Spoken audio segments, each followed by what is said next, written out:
Welcome to market commentary. Market commentary में आपका स्वागत है। आज हम एक कंपनी ट्रेंड, उसके क्वार्टर 4 2025 रिजल्ट्स और उसका बिजनेस हल्का सा डिस्कस करेंगे। तो सनफू सर, मैं आपसे पूछना चाहता हूँ कि आपने ट्रेंड कंपनी को कब से फॉलो किया और आप इसके बारे में हमें क्या बता सकते हैं। सर, 1998 की बात है जब Tata group decided to sell their Lakme product. तब उन्होंने ट्रेंड का बिगनिंग की थी। तो जब 1998 में इन्होंने कंसीव की थी तो इनका सबसे पहला प्रोडक्ट था वेस्ट साइड, जो कि फैशन स्टूडियोज के अंदर होता है। And then it took 6 years, उन्होंने जो नेक्स्ट लॉन्च किया स्टार जेवी। तो स्टार जेवी के अंदर वो लोग बिग बाजार के फॉर्मेट में थे कि फूड स्टेपल्स ये सारी चीजें बेचते हैं जो आज भी लॉस मेकिंग है। इसका लॉसेस स्मॉल है तो कंपनी के बिजनेस मॉडल में इतना फर्क नहीं पड़ता। और जो इनका मेन गेम चेंजर था, हाईएस्ट ग्रोथ हाई है, एंड जिस वजह से ट्रेंड की इतनी बड़ी री रेटिंग हुई, वाज जूडियो। एक luxury store with affordable price. आज मैंने जूडियो के दो चार स्टूडियो में विजिट किए हूँ, लाइक कमला नगर का हो गया, मॉल टाउन में क्रिएट हो रहा है। बहुत क्राउड रहता है and product are really good and affordable. Utsa women wear के लिए फोकस किया था। समो इन्होंने बिगनिंग की है ट्रेडिशनल, जो हमारी वेडिंग सीजन के लिए है। अभी एक आध स्टोरी है। एंड लास्ट ईयर में इन्होंने काफी ग्रोथ करने का प्लान किया है। दुबई के अंदर इन्होंने जूडियो इंटरनेशनल लॉन्च किया है। एंड अभी highest margin and fastest growing industries like fashions, तो उसके अंदर भी इनका जूडियो ब्यूटी लॉन्च किया। अब इनके बारे में थोड़ा सा और डिटेल बता देता हूँ। इनका रिवेन्यू, प्रॉफिट, सारी चीजें सही है। अब लास्ट 6 ईयर के अंदर रिवेन्यू देखो तो इट्स ग्रोज बाय लाइक 39%। और इनकी शेयर होल्डिंग देखें तो it's one of the good. Tata group इनके प्रोमोटर्स हैं 37, फॉरेन 27, रिटेल 14, और बाकी फंड्स, बैंक, इंश्योरेंस। और market capitalization it has grown for like 61% in 2020 till now. तो उस हिसाब से अगर इनके कॉन्सेप्ट देखें, वेस्ट साइड काफी, ये सारे इनके इन हाउस ब्रांड है। स्टोर भी काफी अच्छे लेवल के हैं। देन जो गेम चेंजर जूडियो, बिल्कुल यंग, फ्रेंडली, अफोर्डेबल फैशन की तरह इन्होंने शोकेस किया है इसके अंदर। विंटर के अंदर काफी बेहतर डीजर स्टोर, कहीं से भी ये लगता नहीं है कि ये अफोर्डेबल है। दिखते ही लगता है बस सुपर प्रीमियम है, बट प्राइसिंग वाकई में बहुत अच्छी है इनकी।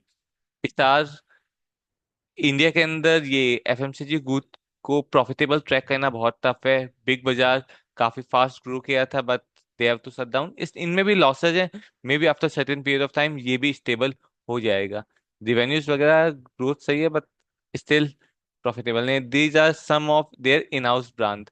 तो हो सकता है गोइंग फॉरवर्ड इनके इन हाउस ब्रांड से प्रॉफिटेबिलिटी इंक्रीज हो जाएगी।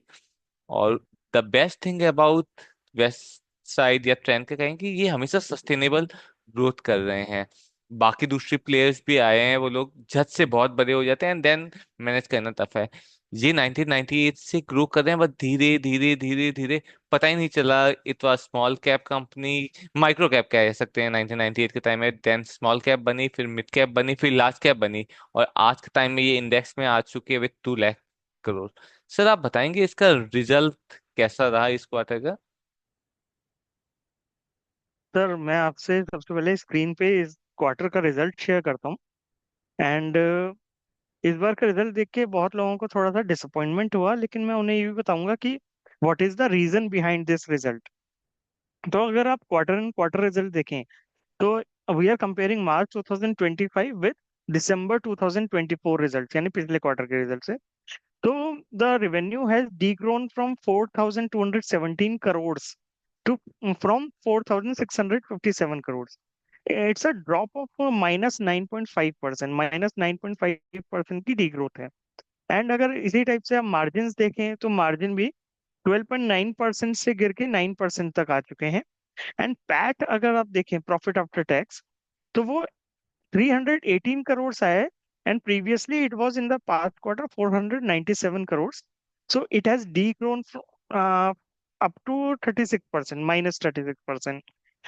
इसी टाइप से अगर मैं आपको इनका Y O Y results, year on year result दिखाऊं, तो ये स्क्रीन मैं शेयर कर रहा हूँ आपके साथ।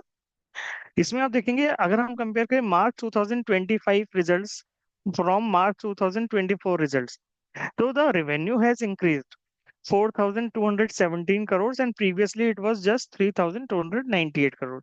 So the revenue has increased by 30% or 28%, sorry. And the margins have also like thoda sa increased. They've come to around 9 and previously in the earlier year it was 7.8. But the PAT has reduced. It has reduced to 318 crores instead of 704 crores. So it's a drop of 55% from the previous year. So अब ये तो ऊपर ऊपर के results हैं। अगर हम dive down करें इन रिजल्ट्स में, तो क्या ऐसी इंसाइट है जो हमें बता चेंज आया है रिजल्ट्स में जिसकी वजह से ये इतने ऑप्टिकली खराब लग रहे हैं। तो अब हम इनकी ऑफिशियल बीएससी रिजल्ट्स फाइलिंग पे जाते हैं। एंड यहाँ पे आप देख सकते हैं कि जो इनके रिजल्ट्स को ड्रॉप कर रहा है खासकर प्रॉफिट को, वो ये है कि पिछले साल in this quarter March 2024 quarter में they had an exceptional income of 576 crores। तो उसकी वजह से इनका पैट हो गया था quarterly 712 crore. And this quarter इनका ये इनकम नहीं थी 576 करोड़ की, इसलिए इनका PAT has reduce to 311 crore. Same goes for the yearly results. Because of this 570 crore 76 crores in additional income, their PAT was 1,477 crores for the full year 2024. But now, this year, 31st March 2025, for the full year, the PAT is 1,534 crores. So, ये जो increase होना चाहिए था वो इसलिए नहीं हुआ क्योंकि पिछले साल की जो एडिशनल इनकम थी वो इस साल नहीं है। अब अगर हम इस कंपनी के बारे में बात करें कि हाउ डज इट लुक, तो हम इसके स्क्रीनर पेज पे चलते हैं।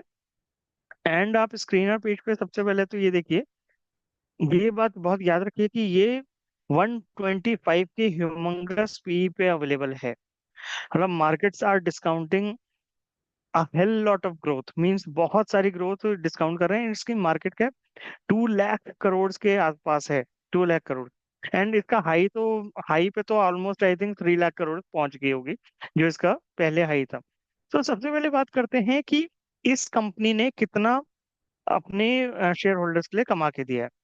तो जैसा कि आप भी चार्ट देख सकते हैं, it's a mind boggling chart. Means this company has created enormous wealth for its share holders.